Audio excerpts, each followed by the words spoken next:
প্রাপ্তি আর প্রত্যাশার পার্থক্য হলো দুঃখ। তাই নিজের প্রত্যাশাটা একটু কমিয়ে ফেলুন, দেখবেন আপনার দুঃখও কমে গেছে। কথা হজম করতে শিখুন, এটা অনেক বড় গুণ, আপনাকে জিততে সাহায্য করবে। মানুষ ঘর বদলায়, সম্পর্ক বদলায়, বন্ধু বদলায়, তবুও তাদের সমস্যা শেষ হয় না, কারণ সে নিজেকে বদলায় না। বিবেক হচ্ছে মানুষের সবচেয়ে বড় দুর্বলতা। যার বিবেক নেই সে নির্ভাবনায় যে কোনো অন্যায় করতে পারে, কিন্তু সেই অন্যায় তার অন্তরে কোনো অপরাধবোধের জন্ম দেয় না। আর যার বিবেক আছে, অন্যের সাথে করা সামান্য অন্যায়ও তার অন্তরকে সারাক্ষণ আহত করতে থাকে। তোমার পিছনে যারা তোমায় নিয়ে সমালোচনা করে তাদের তোমার পিছনেই রেখো, কারণ তারা তোমার পাশে থাকার যোগ্যতা রাখে না। তোমার নজর যদি অন্যের কেবল খারাপটাই দেখে, তবে তুমি কখনোই কাউকে ভালোবাসতে পারবে না। আর যে সৎ দেখতে পারে না সে কখনোই সৎ হয় না। চুপ করে থেকে সম্মান দেখানোকে মানুষ যদি দুর্বলতা ভাবে, তবে তাকে আর সম্মান দেখাতে নেই।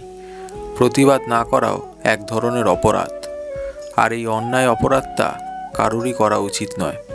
কষ্ট আমাদের তারাই দেয় যাদের আমরা অনুমতি দিয়ে থাকি, নয়তো অচেনারা তো সামান্য ধাক্কা লাগলেই ক্ষমা চেয়ে নেয়। অতিরিক্ত ভালো মানুষই না দেখানোই ভালো, কারণ ভালো মানুষটাকে মানুষ এখন দুর্বলতা ভাবে। কারোর মনে এমন আঘাত দিও না যে সে ভগবানের সামনে তোমার নাম নিয়ে কাঁদতে থাকে, কেননা ভেঙে যাওয়া হৃদয়ের হাহাকার আকাশ পর্যন্ত পৌঁছে যায়। জীবনে সুখী হবার 8টি উপায়। অন্যের কাজে নাক গলাবেন না। 2. ক্ষমা করে মনে রাখবেন না। 3. হিংসাকে মাটি চাপা দিন। 4. নিজেকে বদলান। 5. যা থেকে পরিত্রাণ পাবেন না তা সহ্য করে নিন। 6. সৃষ্টিকর্তাকে স্মরণ করুন। 7. মনকে শূন্য রাখবেন না। 8. অতীত নিয়ে ভাববেন না। যাদের কাছ থেকে শুধু অবহেলাটাই পাও তাদের গুরুত্ব দেওয়া বন্ধ করো, কারণ তোমার নিজেরও একটা আত্মসম্মান আছে। ঝগড়া নয়, কখনো কখনো চুপ থেকেও নিজের গুরুত্ব বুঝিয়ে দেওয়া যায়। কাউকে সম্মান না করতে পারেন, অন্তত অসম্মান করবেন না।